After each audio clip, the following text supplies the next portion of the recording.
Monsieur le Président de l'Académie nationale des sciences et techniques du Sénégal, Monsieur le Président de la Société des Amis de l'Académie nationale des sciences et techniques du Sénégal, Monsieur le Secrétaire perpétuel de l'Académie, Messieurs les doyens des facultés, directeurs d'UFR, d'écoles et instituts, Mesdames et Messieurs les académiciens, chers invités, chers collègues, mesdames et messieurs. C'est un grand honneur et un privilège pour moi de prendre la parole au cours de cette cérémonie de ce matin au nom des membres du jury national du prix aux meilleures thèses des écoles doctorales du système universitaire pour présenter la synthèse des travaux du jury. Je dirais pour fêter l'excellence dans nos écoles doctorales. L'Académie nationale des sciences et techniques du Sénégal, dans le cadre de sa mission de promotion de la science, de la technologie et de l'innovation, a institué un prix pour récompenser chaque année les meilleures thèses des différentes écoles doctorales du système universitaire national. La compétition est ouverte aux docteurs de toute discipline et de toute nationalité, ayant préparé leur thèse au sein d'une école doctorale et de l'avoir soutenue devant une institution d'enseignement supérieur du Sénégal il y a 5 ans au plus, à la date de publication de l'appel à candidature. Le prix est constitué d'une récompense comprenant un chèque de 1 500 000 francs CFA et d'une attestation. Pour l'édition 2023, les écoles doctorales concernées par la compétition étaient École doctorale sciences, technologies et ingénierie de l'Université Assane Seck de Ziguinchor, l'École doctorale développement durable et société de l'Université Iba Der Thiam de Thiès, l'École doctorale Sciences de l'homme et de la société de l'Université Gaston Berger de Saint-Louis et l'École doctorale Eau, qualité et usage de l'eau de l'Université Cheikh Anta Diop de Dakar. À la clôture de l'appel à candidature, 5 dossiers ont été reçus et relevant tous de la section des sciences fondamentales, appliquées et innovation de notre académie. Ces 5 dossiers ont été affectés par le jury national au président de la dite section, le professeur Cheikh Bekay Gaye, pour une évaluation par les spécialistes des domaines de compétences des thèses concernées. Les critères d'évaluation retenus par le jury national sont au nombre de 3. D'abord, l'originalité du sujet traité, consistant à la résolution d'un problème avec une approche méthodologique innovante. Deuxième critère, la contribution des résultats obtenus à l'évolution de la science, avec des résultats ouvrant de nouvelles perspectives, génératrices d'idées nouvelles dans la pensée scientifique. Troisième et dernier critère d'évaluation, la qualité des publications issues de la thèse en tenant compte de la qualité de la revue ou des revues, indexation, impact factor et aussi du nombre de publications issues de la thèse. Chaque dossier a été évalué par 2 évaluateurs et en dehors de tout conflit d'intérêts potentiel. À l'issue des évaluations, le président de la section des sciences fondamentales appliquées et innovation a transmis les résultats au jury national qui, après analyse et synthèse de ces résultats, a décidé d'attribuer 2 prix aux candidats suivants.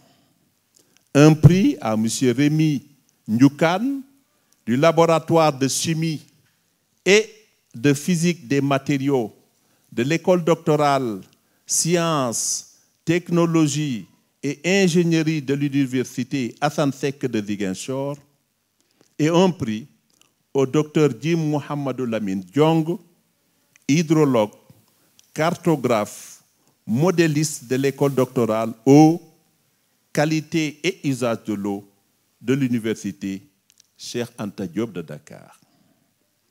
M. Rémi Ndioukane a effectué ses travaux d'IGE à l'Université Assane Seck de Ziguinchor et sa thèse de doctorat a porté sur le sujet suivant: élaboration et caractérisation de matériaux à base de perovskite inorganique pour application photovoltaïque et électronique.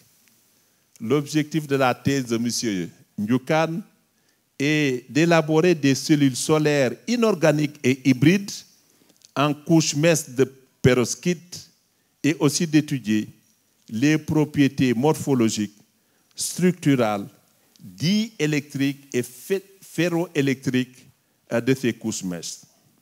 Enfin, en effet, selon M. Ndioukane, ces perovskites hybrides organiques et inorganiques ont des propriétés structurales et électroniques particulières qui expliquent leur succès dans le domaine photovoltaïque avec un rendement actuel de 27,6%.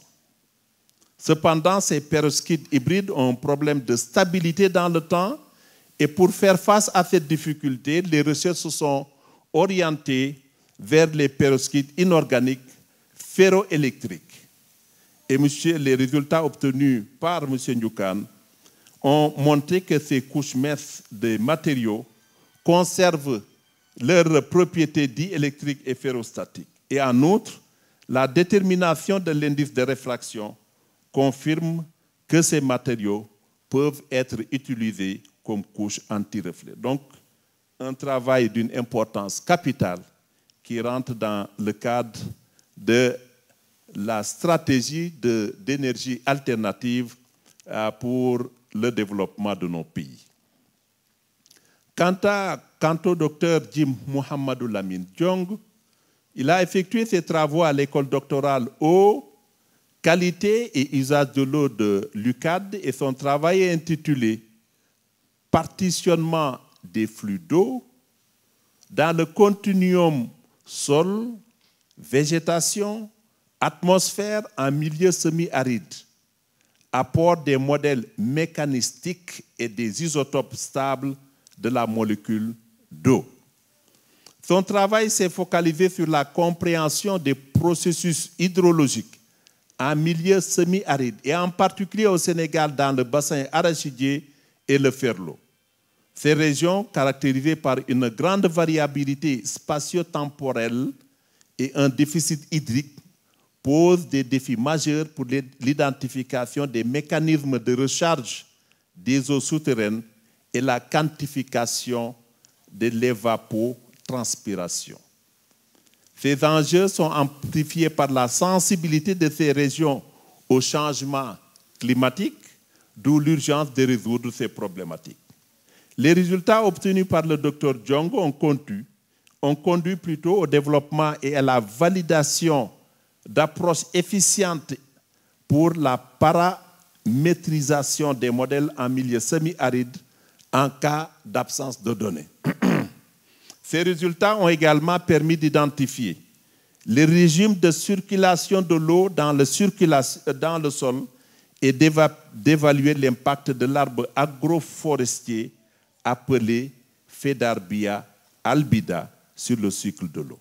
En effet, les résultats de cette thèse suggèrent l'importance des arbres dans la modification des propriétés hydrauliques du sol via leur architecture racinaire et leur effet positif sur la recharge de ces nappes.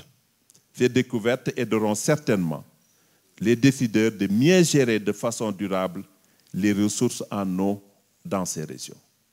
Mesdames et messieurs, le jury national, par ma voix, adresse ses vives félicitations aux deux lauréats ainsi qu'à leur directeur de thèse.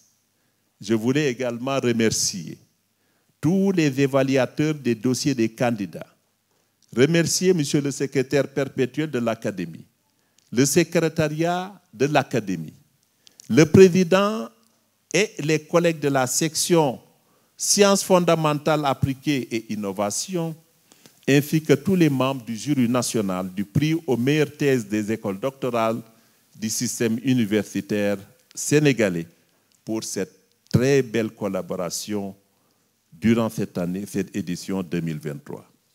Mesdames et messieurs, je vous remercie de votre bienveillante attention.